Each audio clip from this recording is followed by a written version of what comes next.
안녕하세요, 롱장입니다. 여기 일산 동구 식사동이에요. 지금 이제 일정 맞추고 나오는 길인데 지금이 한 오후 4시쯤 됐거든요. 오늘도 해가 세요. 굉장히 좀 선선해지다가 제가 요 동네에서 몇 가지 좀 경험이 있거든요. 그리고 현재 시장에 대해서 말씀을 드릴 건데 오늘이 제 정규강의 20기 접수 마지막 날이에요. 그리고 아마 이제 여러분 사정에 따라서 들어주는 분도 계시고 안 들어주는 분도 계실 건데 그런 거를 다 초월해서 앞으로의 지금 9월, 10월, 11월, 12월 한 1월, 2월 앞으로 한 6개월이면 되게 길어요. 실제로 경험해 보시면 반년이잖아요. 요 시간이 되게 심리적으로 그리고 뭔가 시장 자체가 흔들리고 막 꿀렁거리고 불안하고 갈팡질팡하고 이러실 가능성이 높아요. 왜 그러냐면은 예전에 이제 잠실 입주할 때도 그랬고 08년도에 그리고 18년도에 헬리오시티 19년도죠. 어차피 하반기였으니까 18년도 그때 다 그랬고 그 와중에 앞뒤 이제 문맥을 따져봐도 시장에 대한 지금 상황이 좋지가 않아요. 여러분 중에 이제 앞으로 이 시장에 대해서 되게 부정적인 얘기를 많이 듣게 되시는 분들도 늘어날 거고 심지어 여러분도 시장에 대해서 안 좋은 얘기를 많이 하시게 될 거예요. 오늘 제 영상은 이제 당연히 여러분 사정에 따라서 이제 저랑 어떤 유형으로 이제 같이 하시는지에 따라 좀 스타일은 다르겠지만 불안해 하실 분들에게 미리 좀 말씀을 드리고 싶어요. 지금 시장 상황은 여전히 느려요. 그리고 제가 여러 번 강조드렸지만 지금 이제 상승장 제대로 시작했다고 생각하질 않아요. 왜냐면 회복 못한 아파트가 90%가 넘어요. 90%가 뭐예요? 전국으로 따지면 거의 95%가 넘어요. 예전 가격 회복도 못한 시장이 상승장이라고 어떤 사람이 부르는 거예요 도대체? 전세가도 마찬가지예요. 언론이 호들갑을 떤 거고요. 제가 말씀드린 거는 거래량이 늘어난다, 그리고 퍼지기 시작한다, 시장이 바닥을 다졌다, 수급에 따라 가는 시장으로 다가오고 있다, 요걸 말씀을 드린 거예요. 본격적으로는 25년도를 말씀드렸는데 야, 너 왜 이제 와서 25년도를 얘기하냐라고 얘기하실 필요가 없는 게 24년도에 움직일 만큼 움직였어요. 맞아요. 여러분 아파트는 지금 안 움직였겠지만 아무튼 이게 움직인 거예요. 왜 그러냐? 매매가를 주로 보시는데 예전에는 전세도 안 나가고 매매도 안 됐어요. 아예 집을 가진 사람이 뭔가를 선택하는 것 자체가 불가능했다고 말씀을 드리는 거예요. 진짜 불가능했습니다. 제가 직접 해봐서 알아요. 그냥 집 갖고 있으면 죄인이에요. 거기서 한동안은 정말로 내가 마음만 먹으면 팔렸어요. 저한테 집 안 팔린다는 분들 있잖아요. 가격을 안 내리시는 거예요. 충분히. 이렇게 안 좋은 시장에서는 가격을 희생할 수밖에 없어요. 그리고 주요 지역은 매도인이 완전히 갑이 됐죠. 지금도 약간 그런 지역이 남아있긴 한데 지금 이 식사동에 제가 예전에 어떤 경험이 있었냐면 식사동, 탄현동, 일산동 제가 기억을 하거든요. 많이 말씀드린 거예요. 아파트가 1억 5천인데 전세가 1억 4천이에요. 근데 사람들이 1억 5천에 집을 안 사요. 모든 사람이 전세만 찾는 거예요. 전세 대기도 있어요. 그리고 이런 상태에서 1년, 2년이 지나가니까 그때부터 집을 사더라고요. 근데 제가 여러분에게 계속 말씀드리고 싶은 건 1억 5천이 매매가, 1억 4천이 전세가면은 다주택자 투자자가 들어와서 올린 거지 그 전까지는 안 되겠구나 라고 생각을 하시는데 제가 현장에서 있었고 저도 나중에는 그 흐름을 따라갔단 말이에요. 그런 흐름이 나오는 것들은 나중에 선점을 시도했어요. 선점은 제 주관이에요. 왜냐면 결과론적인 거니까. 실수요자가 사기 시작해요. 투자자가 유입되면은 그 흐름이 거세지거나 오래 가는 건 맞아요. 그런데 나중에 하락을 만드는 것도 걔네예요. 그러니까 시장의 조미료 역할을 하는 것도 맞고 부작용 역할을 하는 것도 맞고 조미료가 맛을 좋게도 해주지만 원재료의 맛을 손상도 시키잖아요.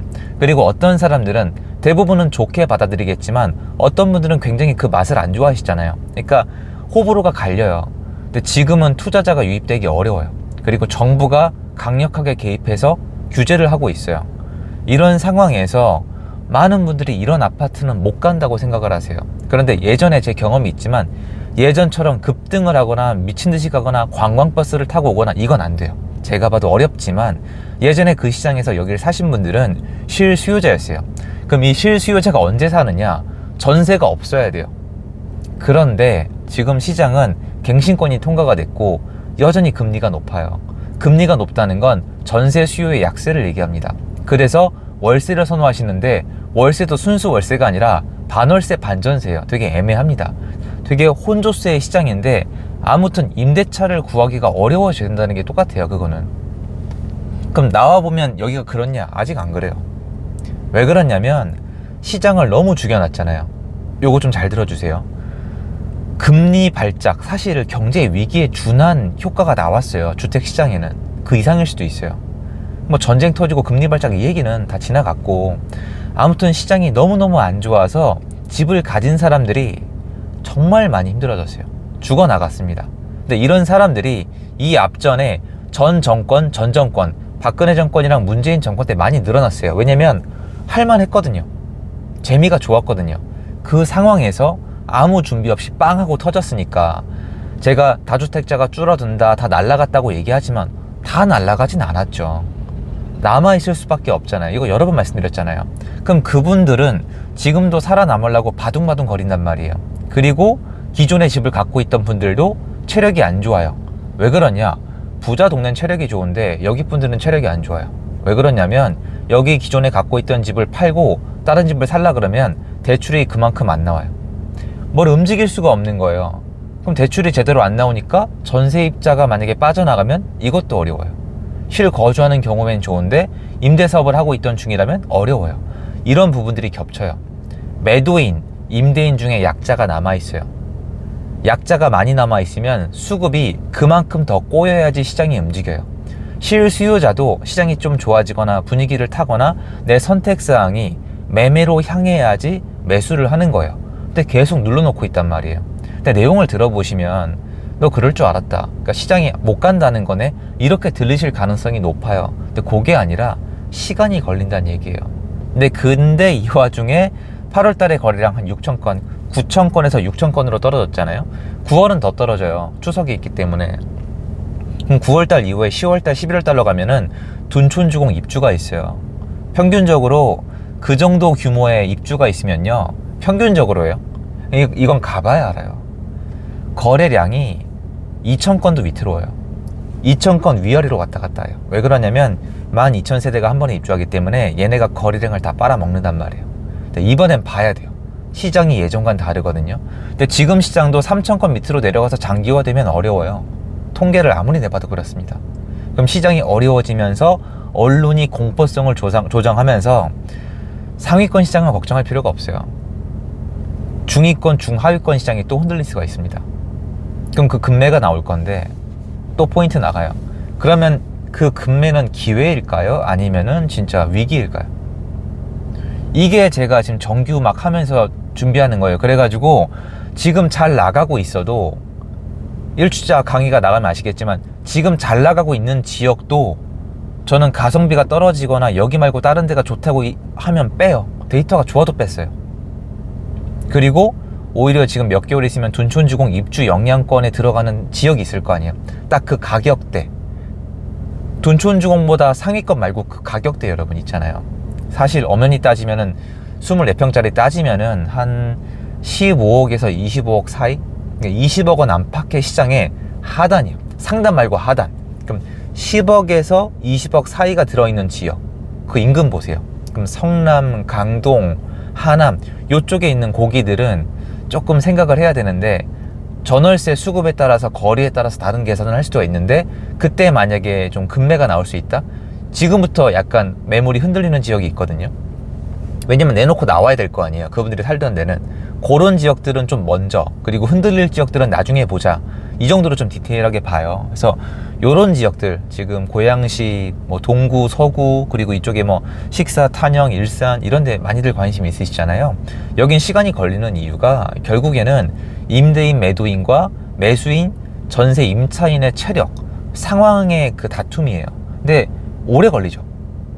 분위기 자체가 바뀌어야 되는 부분도 있고, 수급이 꼬여야지, 그러니까 실수요자가 어렵게 움직이는 거죠. 안 좋잖아요, 상황이. 근데 요게 결국에는 꼬이는 지점이 어디냐면은 신규 공급이 대폭 하락을 하거나, 수요자가 선택할 수 있는 전월세 물건이 충분치 않거나, 아니면 상승하는 분위기로 전환이 되거나, 이 안에 국가정책이나 대출 같은 경우에는 여기서 이제 중요한 역할이지만 여기 섞여서 같이 작동을 하는 거죠. 그러니까 저는 이런 데 다니면서도 시간은 걸리겠지만 기회다. 왜? 분위기가 안 좋으니까 금매가 있잖아요. 이거를 많이 말씀드리고 싶은 거지, 앞으로 뭐 9월달, 10월달, 11월달, 12월달 지난 시장처럼 작년 1월부터 8월까지 아니면 올해 3월부터 지금 7월까지 그렇게 언론이 떠들어댈 거라고 말씀드리는 게 아니에요. 언론은 거꾸로 얘기할 거예요. 안 좋다고. 또 엄청 공포를 얘기할 건데, 그때 과연 시장 체질이 어떻게 변했는지, 방어력이 얼마나 올라갔는지, 매도인들은 어떤 선택을 하는지 한번 지켜보세요. 제가 같이 할 거예요. 근데 이제 저는 이 안에서 기회를 찾는 게 사실은 위로 올라가는 유일한 방법 중에 하나라고 생각해요. 이게 아니면은 주어진 대로 살 수밖에 없잖아요. 그래서 그거 말씀드리고 싶어서 마침 오늘 그쪽으로 다녔거든요. 지금 제가 예전에 그걸 딱 경험한데, 어차피 저는 그건 투자를 못 했었거든요. 그 당시에는 이거 너무 무섭더라고요. 매매가랑 전세가가 똑같은 거예요. 아파트가. 그래도 경기도인데 그럼 너무 무섭잖아요. 근데 요새는 또 정부가 뭔가 개입을 해서 어차피 전세로 잔금을 치시는 게 너무, 이건 조금 시간 더 지나봐야 될 것 같은데 어려워요. 지금 말이 많습니다. 그리고 정부가 이번에 규제했잖아요. 대출 같은 거. 대출 건드려서 지금 당장에 서울 외곽이나 이쪽 오면요, 분위기 또 안 좋아요. 그러니까 되게 취약해요. 이 분위기가. 어쩔 수 없잖아요. 돈이 깡패인데. 아쉽지만 그게 현실이더라고요. 그래서 그거 말씀드리고 싶어서 영상을 켰고요. 이제 또 가봐야죠. 다음 지역으로. 아마 한 지역 겨우 보고 끝나지 않을까 싶어요. 왜냐면 한 지역 더 돌면은 중개사님들이 들어갈 시간이라서 거의 이렇게 한 아침에 전화드리면 9시도 나오시는데 한 10시, 11시 이렇게 나오셔서, 예전에 막 2시에 나오셨어요. 시장 안 좋을 때. 11시에 와서 밥은 못 먹어요. 돌고 또 돌고, 그만 돌면은 이제 한 4시 한 번 더 돌고 3번에서 4번 딱 거리 맞춰서 도는 것 같아요. 이것도 저도 진짜 몇 년째인지 모르겠어요. 다음 시장이 아니고요. 그러니까 다음 기회를 준비합니다. 저는 이번 시장이죠. 다음 기회가, 그러니까 이번 시장에 다음 기회를 준비하는 거예요. 이번 시장 안에서 수익 나요. 제 생각에는 이번 시장에서 아직 흐름 중간에 이제 둔촌주공 입주가 딱 들어갔으니까. 그리고 오해하시는 분들께 한 가지만 말씀드리고 영상을 마칠게요. 둔촌주공 원래 25년도 초기 25년 2월이었어요. 입주가 25년 1월 2월 얘기 나오다가, 그때는 25년 2월이 아니라 더 미뤄질 거라 그랬어요. 그 인근에서도. 그러다가 정부가 개입하고 땡겨진 거예요. 그 예전에는 제가 시장을 예측할 때 걔를 뒤로 봤죠. 그럼 24년 하반기에 전월세 수급량이랑 정부 개입을 빼고 읽었으니까, 수급량은 넣고 정부 개입을 뺐었으니까 약간 차이점이 있었죠. 근데 계속 업데이트 해나가고 있고요. 지금 지역 추천해드릴 때는 진짜 너무 정밀하게 보고 있어가지고 이거 계속하는 게 맞나 싶어요. 사실은. 지금 요번에 둔촌주공 입주 영향권 때문에 뻔히 좋은 지역인데도 이거 몇 개월 있다가 출렁이게 되면 너무 아쉬워하실 것 같은데, 그것까지 지금 계산을 해가지고 그쪽 지역이랑 서쪽, 북쪽 해가지고 보고 있습니다. 제 영상 여기까지고요. 도움됐으면 좋겠습니다. 감사드리고요. 전 오늘도 남은 시간 힘내보도록 하겠습니다. 감사합니다. 들어가 보겠습니다.